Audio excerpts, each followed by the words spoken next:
Welcome to the History of European Theatre podcast, and thanks for joining me on this journey through millennia of theatrical history. Episode 146, The Life of Ben Jonson, Part 4, The Playhouse, the Court, and the Masque of Blackness.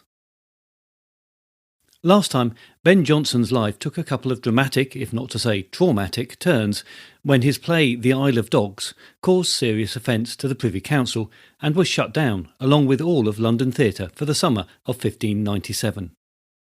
Shortly after that mess was sorted out, which included a brief spell in prison for Jonson and his co-playwrights, he then got himself into an argument with fellow actor Gabriel Spencer, killed him in a sword fight, and was tried for manslaughter. Once found guilty, Jonson had to plead the benefit of the clergy to avoid the hangman's noose, but had his goods confiscated and was branded on the thumb with the letter M, marking him out for life. It would be an understatement to say that things were not going well for Jonson, but it wasn't all bad news. He had made a mark on the London theatre with his play Every Man in His Humour. He'd had some support from members of the nobility, but notably not from the Queen, and moved in influential circles despite his conversion to Catholicism. He had already shown a great ability to impress and annoy in about equal measure, becoming well known for his generally forthright nature and willingness to express his views to any that would listen. There isn't too much direct evidence about his interpersonal relationships, but the general opinion is that he was capable of fierce friendships and considered respect, but also that he did not suffer gladly anybody he considered a fool and would tell them so to their face. Despite this, and fortunately for him, things were about to look up. But that took a bit of time. The final years of Elizabeth's reign were not easy ones for the satirist. As the Queen still refused to name a successor, and to discuss such things was an act of treason, the field for the satiric comment was becoming very narrow.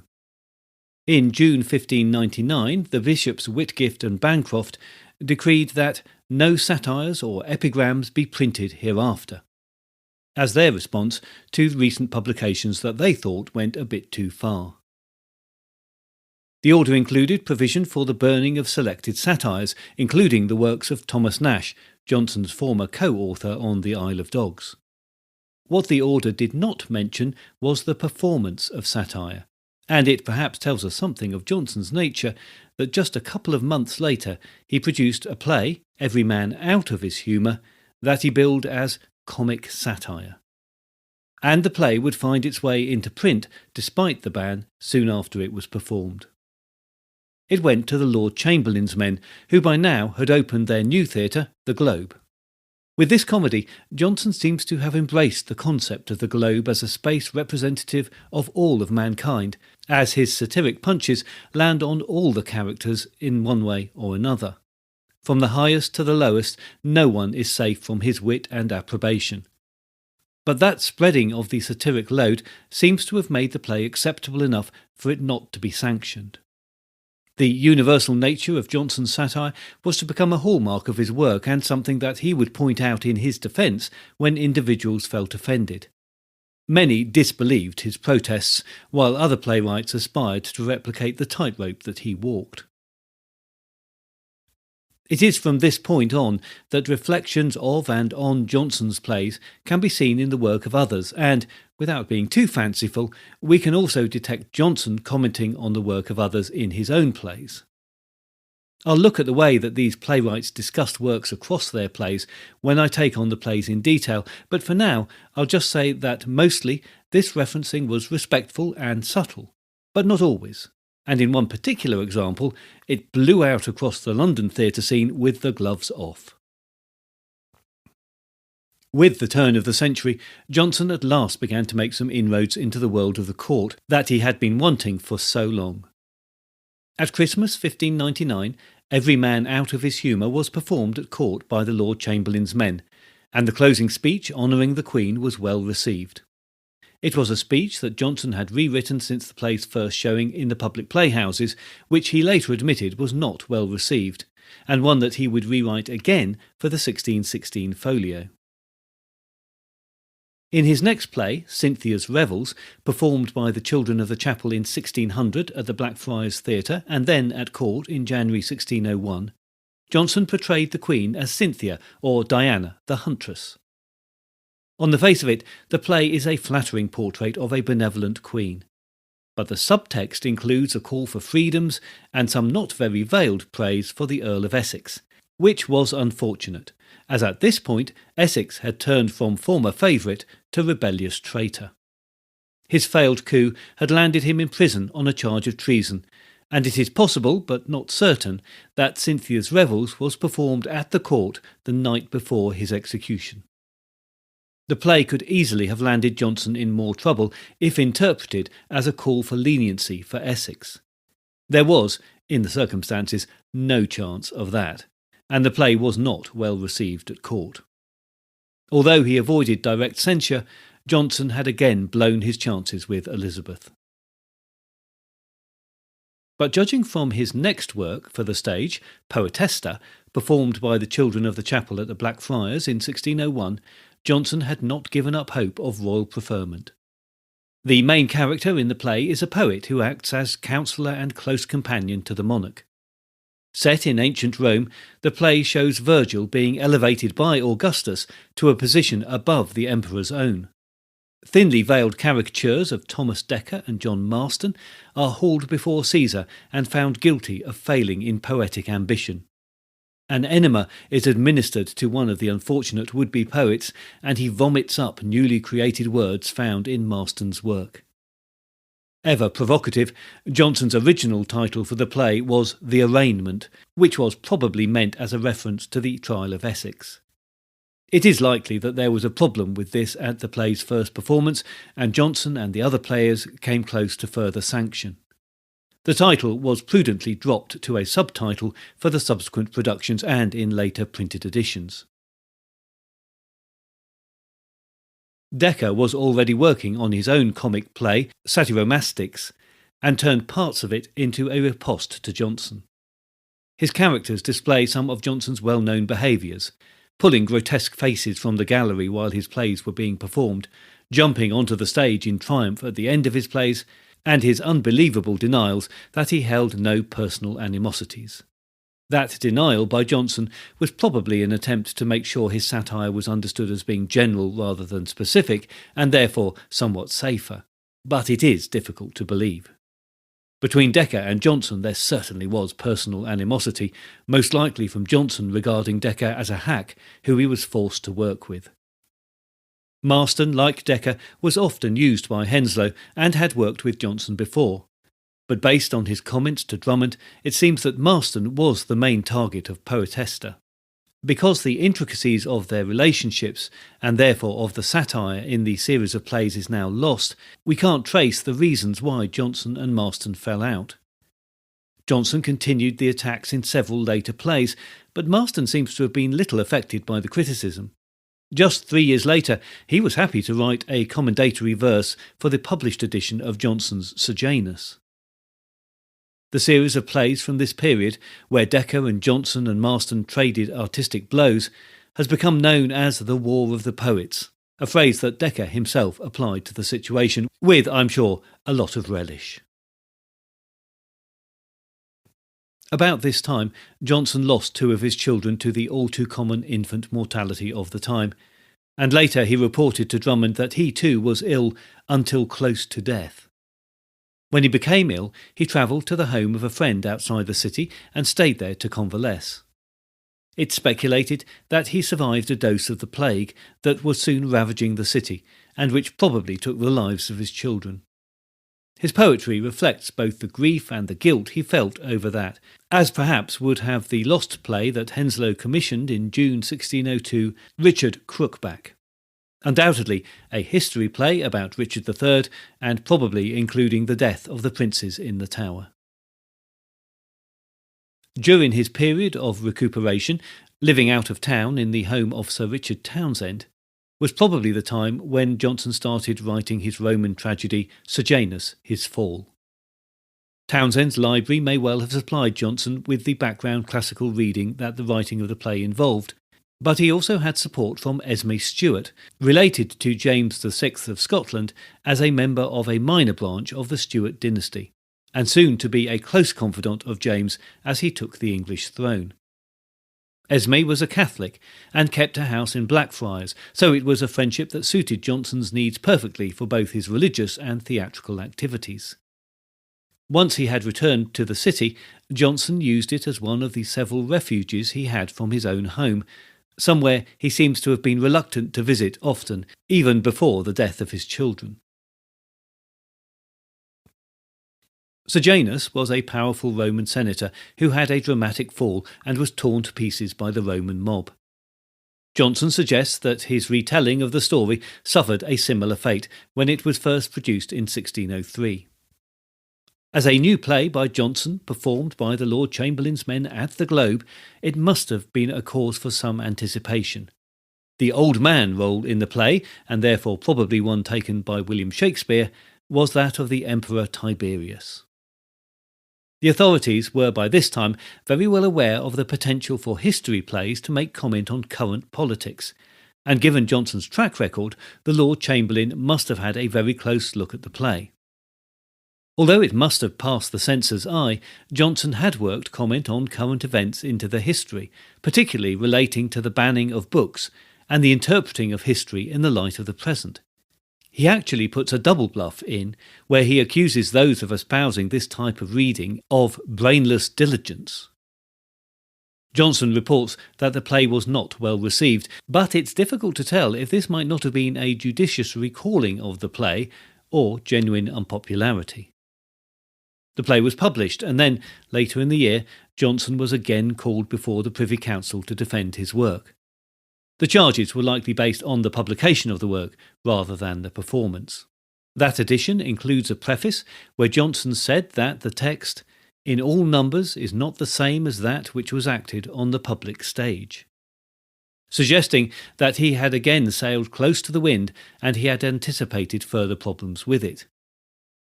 No charges came from the council, and once again we are left to wonder exactly what was found to be offensive and dangerous about this play.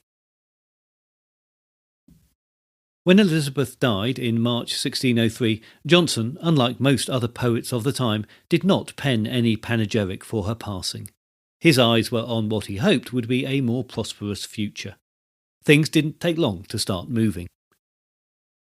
The new Queen Anne, the Danish wife of the Scottish and now English king, progressed slowly through the country from Scotland to London, and as she stopped at the Spencer estate in Northamptonshire, she was presented with a 3-day entertainment written by Jonson.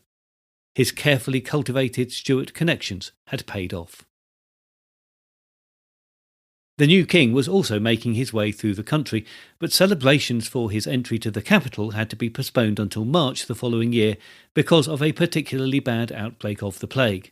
But when they could be allowed, they were lavish, with multiple staged performances throughout the long processional route through the city. Many of the resident London poets, playwrights and actors were commissioned to provide the entertainments, including Jonson.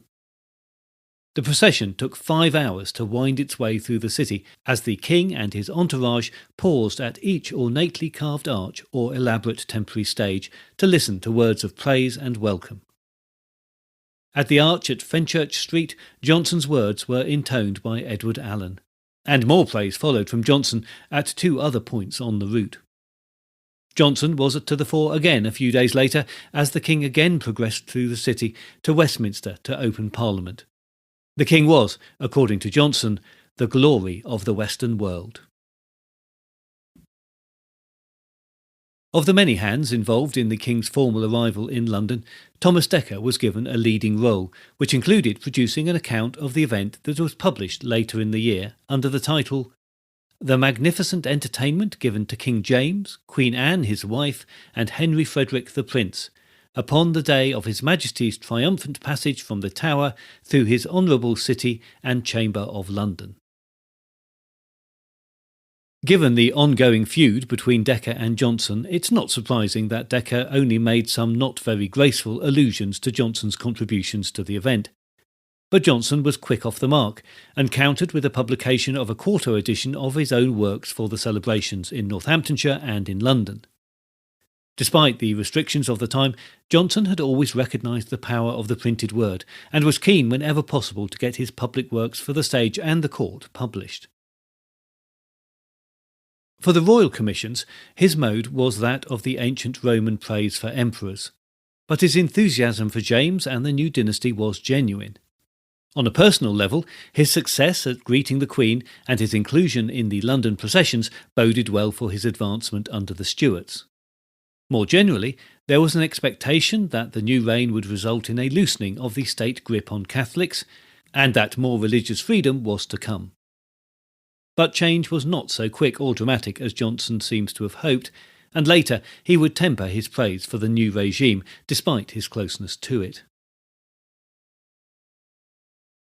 Jonson was given a salutary lesson on Twelfth Night 1604. He was attending a Court Masque, the Vision of the 12 Goddesses by Samuel Daniel, at Hampton Court, with his friend Sir John Roe.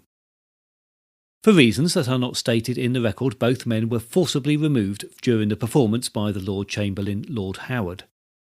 Later, Roe wrote about the excess on display in the masque and in the court in general, so it's tempting to think that he and Jonson made some uncomplimentary remarks during the performance rather too loudly, perhaps with Jonson gurning at the players in the way that he was well known for, and the Lord Chancellor was not going to tolerate any such dissension on his watch. This was the first masque organised by Queen Anne, so there was a need for an impressive and well-received performance that ran without a hitch. Professional tensions, from the Lord Chancellor down, must have been running high, and nobody needed Jonson and his mate reigning on the parade.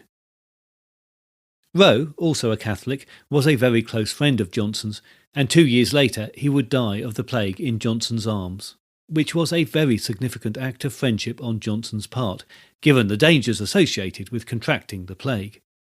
There is no doubt that his friendships ran very deep.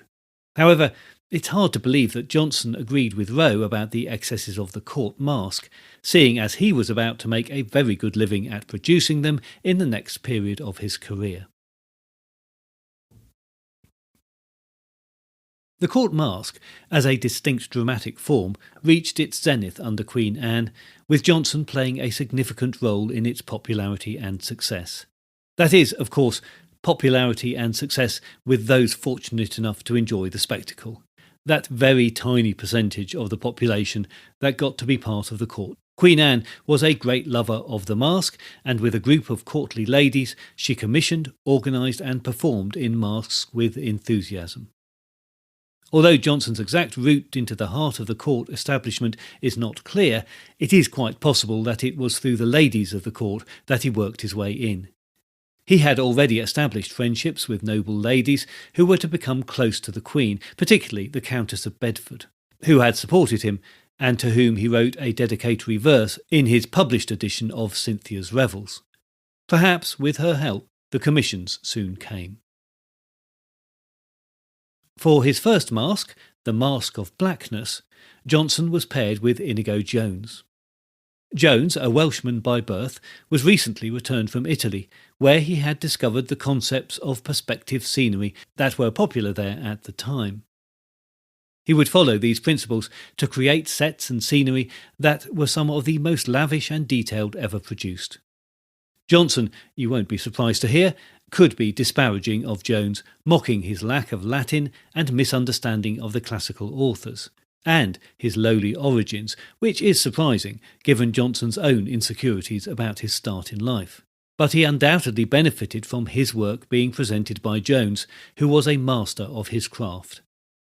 Masques heavily featured music, dances and exotic costumes, and the composers, choreographers and other artists involved all made significant contributions.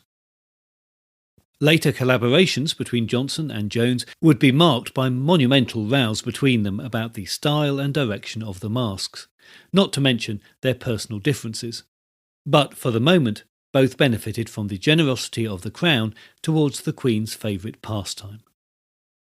Masques were presented for one night only, but this didn't mean that any expense was spared. The Masque of Blackness cost £3,000 to stage, well over its original budget, and once the performance was done, invited guests and courtiers took parts of the set and scenery as a souvenir of the event. In a break with the masque tradition, a single stage had been set up in the banqueting hall at the Whitehall Palace. Usually masques were performed at different locations, with the spectators moving to the action as it unfolded. But on this occasion, the large stage on wheels contained an elaborate set of woodland ready for hunting scenes, and a shoreline with the apparently rolling waves of the sea. The set was built in the perspective style, so that it could be seen perfectly from just one point, where the king would be sat.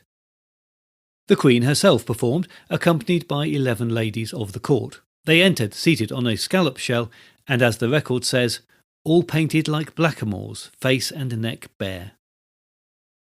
What follows is Jonson's own description of the masque from the first folio of his collected works, which gives a good sense of the challenges Queen Anne set when she commissioned the masque, the outward-looking but condescending view of anything foreign, the obsequious praise of the king that was standard for the time, and the need Jonson always seems to have felt to defend his work. This introduction piece is quite long, but I think worth repeating in full. Some of the language is, of course, of its time. The honour and splendour of these spectacles was such in the performance as, could those hours have lasted, this of mine, now, has been a most unprofitable work. But when it is the fate even of the greatest and most absolute births to need and borrow a life of posterity, little had been done to the study of magnificence in these, if presently with the rage of the people who, as part of greatness, are privileged by custom to deface their carcasses, these spirits had also perished. In duty therefore to that Majesty who gave them their authority and grace, and, no less than the most royal of predecessors, deserves eminent celebration of these solemnities. I add this later hand to redeem them as well from ignorance as envy, two common evils, the one of censure, the other of oblivion. Pliny, Silenus, Ptolemy, and the late Leo the African remember unto us a river in Ethiopia, famous by the name of Niger, of which the people were called Nigerite, now Negroes, and are the blackest nation in the world. This river taketh spring out of a certain lake eastward, and after a long race falleth unto the western ocean. Hence, because it was Her Majesty's will to have them as blackamoors at first, the invitation was derived by me and presented thus. First, for the scene, was drawn a landscape consisting of small woods, and here and there a void place filled with hunting, which falling, an artificial sea was seen to shoot forth, as if it flowed to the land, raised with waves which seemed to move, and in some parts the billows to break, as imitating that orderly disorder which is common in nature. In front of this sea were placed 6 tritons, in moving and springy action, their upper parts human, save that their hairs were blue, as partaking of the sea colour. Their dissonant parts fish, mounted above their heads, and all varied in disposition.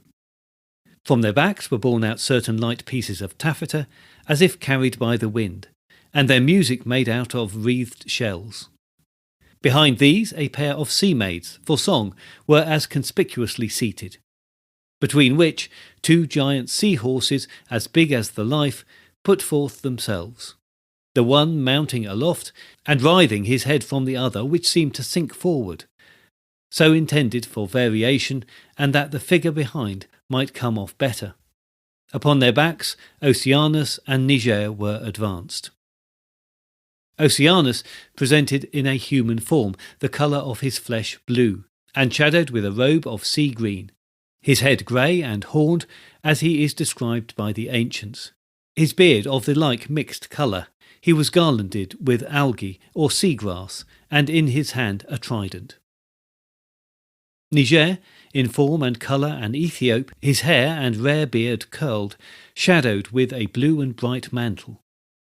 His front, neck, and wrists adorned with pearl, and crowned with an artificial wreath of cane and paper rush. These induced the maskers, which were 12 nymphs, negroes, and the daughters of Niger, attended by so many of the Oceanae, which were their light bearers. The maskers were placed in a great concave shell, like mother of pearl, curiously made to move on these waters and rise with the billows. The top thereof was stuck with a chevron of lights, which, indented to the proportion of the shell, struck a glorious beam upon them, as they were seated one above another. So they were all seen, but in an extravagant order. On sides of the shell did swim 6 huge sea monsters, varied in their shapes and dispositions, bearing on their backs the 12 torch-bearers, who were planted there in the several graces. So as the backs of some were seen, some in profile or side, others in face, and all having their lights burning out of whelks or murex shells. The attire of the maskers was alike in all, without difference, the colours azure and silver, but returned to the top with the scroll and antique dressing of feathers and jewels interlaced with ropes of pearl. And for the front, ear, neck, and wrists, the ornament was of the most choice, the orient pearl, best setting off from the black. For the light bearers, sea green, waved about in their skirts with gold and silver, their hair loose and flowing, garlanded with seagrass, and that stuck with branches of coral. These thus presented, the scene behind seemed a vast sea, and united with this, that flowed forth from the termination or horizon of which, being the level of the state, which was placed in the upper end of the hall, was drawn by the lines of perspective, the whole work shooting downwards from the eye, which decorum made it more conspicuous, and caught the eye afar off with a wandering beauty, to which was added an obscure and cloudy night piece, that made the whole set off. So much for the bodily part, which was of Master Inigo Jones's design and act. By this, one of the Tritons with the 2 sea maids began to sing to the others loud music, their voices being a tenor and 2 trebles. And there the folio relays a number of poems and songs that made up the entertainment. Jonson planned a sequel called The Masque of Beauty, where the ladies would be returned to their natural colour and shown on rotating thrones surrounded by a multitude of cupids. But it was delayed until 1608, while Anne gave birth to 2 daughters and then had to deal with their deaths soon after. Jonson continued to receive other masque commissions for the court in the meantime. In 1605, Jonson turned back to the public playhouses with a collaboration. With George Chapman and John Marston, he wrote Eastward Ho, a comedy for the Blackfriars to be played by the children of the Queen's Revels. The play was a riposte to Dekker and John Webster's play Westward Ho. Both titles played on the familiar cries of the Thames boatmen, but in Jonson's play are also suggestive of the riches anticipated by the new arrivals in the city. Those new arrivals are the family of a newly elevated but impoverished knight. As his fortunes fall even further, Sir Petronel sets sail, he believes, for the riches to be had in Virginia, but finds himself after some confusions shipwrecked on the Isle of Dogs. The travellers are still optimistic that they can find their fortune here in the east, redolent of the rising sun and the new monarch. A passing Scotsman turns out to be King James, who agrees that fortune is to be had, as he recognises Petronel as one of his £30 knights. James was away on the summer progress at the time, followed by his huge entourage of newly confirmed, and more often than not, Scottish knights.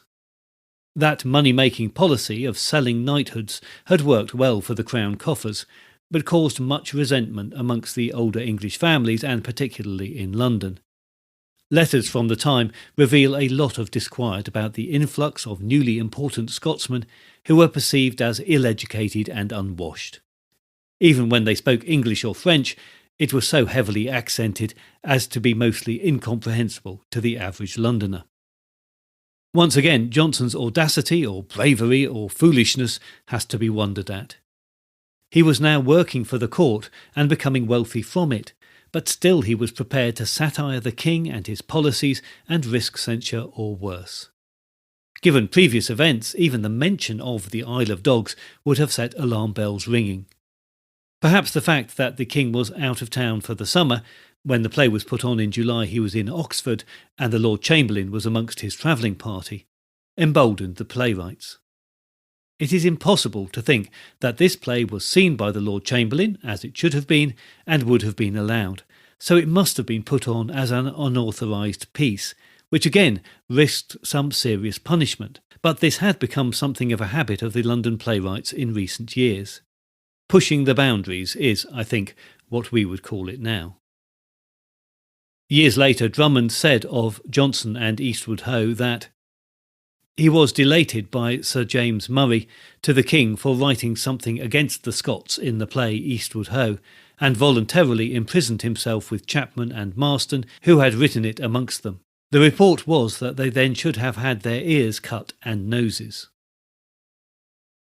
The text of the play was printed in a quarto edition, but it has some very obvious gaps where some clumsy censorship has taken place, and nothing in it now suggests why such a severe punishment was suggested.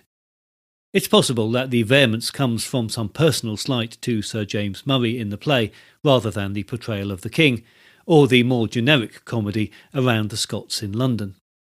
Sir James was one of those newly elevated knights, and the current Groom of the Stool, a famously intimate and powerful position in the king's household. The Groom of the Stool is lampooned in the play as one who can take a contrary position to that of the king for personal benefit and get away with it. Whether Jonson really did hand himself in voluntarily or not is open to question. In 1901, a London bookseller came across some 17th century manuscript that included 10 letters written by Jonson and Chapman from prison. They are appeals to various nobles, and in one case from Chapman to the king for their release. In them, Jonson complains of being taken to prison and kept there without a fair hearing. The letters also suggest that he and Chapman were being held separately, and neither makes any mention of Marston, the third co-author. Perhaps Marston was in hiding, and they were keeping him safe by not mentioning him. Whatever the case, their appeals were eventually successful, and both were released by late September that year. Not so coincidentally, Robert Cecil, now Earl of Salisbury and one of the men Jonson wrote to from prison, made a payment to Sir John, perhaps helping to smooth the way for the playwright's release. One of Chapman's letters also suggests that Esme Stuart made a personal appeal to the king on their behalf. Once again, Jonson was a free man.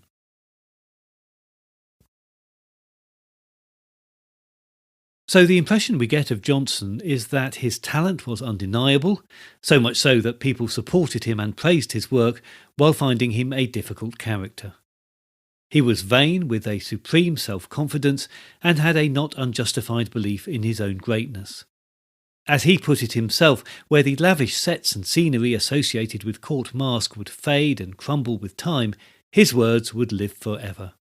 His analogy was to compare the physical sets to the corruptible body and his words to the everlasting soul.